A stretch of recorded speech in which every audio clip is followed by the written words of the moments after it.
মহিষকে হাওরে যখন রেখে পালি আমরা, সেই মহিষ থেকে আমরা কি পরিমাণ আউটপুট পাই দেখেন। আমাদের দুধের একটা ষাঁড় বাচ্চা আছে, তাকে যদি আমি সেল পোস্ট দিই এই ভিডিওতে, আপনি চোখ বন্ধ করে 1 লাখ টাকা সেটা নিয়ে নেবেন।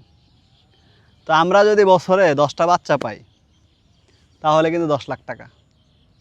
মহিষ পালনে দেখেন কি পরিমাণ লাভ, কোনো খরচ নেই আমাদের। এখন শুধু যে রাখতেছে তার একটা বেতন আমরা দিচ্ছি, এছাড়া আর কোনো খরচ নাই, কোনো অসুখ বিসুখ নাই।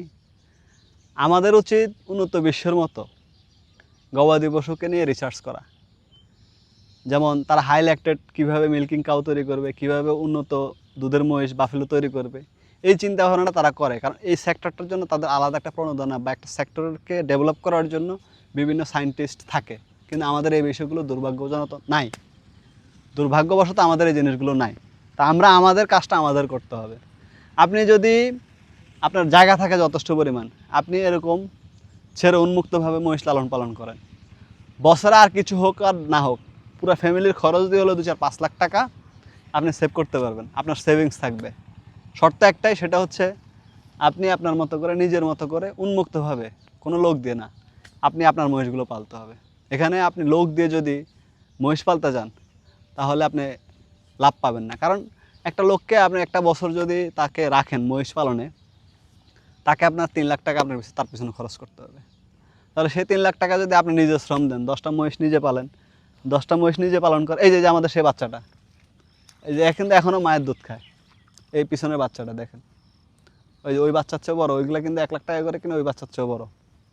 তাহলে আপনি নিজেরটা নিজে যদি শ্রম দিতে পারেন তাহলে কিন্তু সফলতা আসবে, এবং আপনি বছর শেষে সব খরচ দিয়ে, আপনার ফ্যামিলির খরচ দিয়েও আপনি 5-7 লাখ টাকা টার্ন ওভার রাখতে পারবেন সেভিংস হিসেবে ব্যাংকে। গবাদি পশু আমাদের জন্য আল্লাহ পাক একটা নিয়ামত, সেই নিয়ামতটাকে সঠিকভাবে ইউটিলাইজ করা, রক্ষণাবেক্ষণ করা আমাদের দায়িত্ব। আর অনেকেই প্রশ্ন করেন যে ভাই আমি খামার করে হতাশ, গবাদি পশু পালন করে দিন দিনই লস খাচ্ছি। আজকেও একটা ভাইয়ের সাথে কথা হয়েছে যে উনি 6 বছর ফার্মিং সেক্টরে কিন্তু ডেভেলপ করতে পারেনি। আমি সবাইকে অ্যাডভাইস করে, দেখেন আপনি আপনার সর্বোচ্চ সেরাটা খুঁজে বের করুন। শুধু খামার করলাম টাকা পয়সা গাদি গাদি দিয়ে, সেটা খামার হলো না। আপনি আপনার সর্বোচ্চটা দিয়ে আপনি আগে বের করেন যে আপনি কোনটার সাথে কোনটা কি করলে আপনার খামারটা ডেভেলপ হবে। খাদ্য খরচ, জাত উন্নয়ন বা জাত সংগ্রহকরণ, এবং কোন জিনিসটা পারলে। এখন আপনার এলাকায় দুধের লিটার 40 টাকা, কিন্তু আপনি দুধের মহিষ পালতেছেন বা দুধের গরু পালতেছেন, যদিও মহিষের দুধের দাম 100 টাকার উপর, 120-130 টাকা। দুধের লিটার এখনও কিছু কিছু প্রত্যন্ত অঞ্চলে 50 টাকা। সেখানে আপনি ডেয়ারি করে দুধের গরু পালন করে কেন লাভবান করতে পারবেন না। আপনাকে করতে হবে অবশ্যই সেখানে মোটা তাজা বা বাছুর প্রোডাকশন, বাছুর উৎপাদন, বা দানাদার খাবারের বিজনেস, বা আপনি করতে পারেন সিমেন্টের বিজনেস, বা আপনি করতে পারেন মহিষ পালন।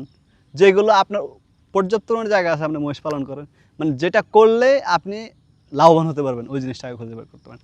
আমি ব্রাহ্মা বাচ্চা পালি, একটা বিক্রি করে 3 লাখ টাকা, আপনি কি সেটা পারবেন না, কারণ আপনার ওই মার্কেট প্লেস নাই, আপনার ওই ব্রাহ্মা সিমেন্ট কালেকশন করার ওয়েও নেই, বা ব্রাহ্মা বাচ্চা কীভাবে পরিচালনা করতে হয় সেই চিন্তা আপনার বা সেই বুদ্ধিটা আপনার নাই, আপনি পারবেন না।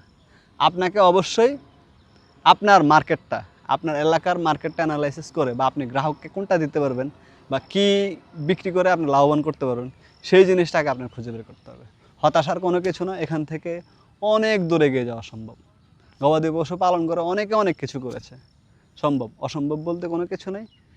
আশা করি আপনারাও পারবেন। আর যে কোনো বিষয়ে আমি তো আছি আপনাদের পাশে। ভালো থাকবেন, সুস্থ থাকবেন।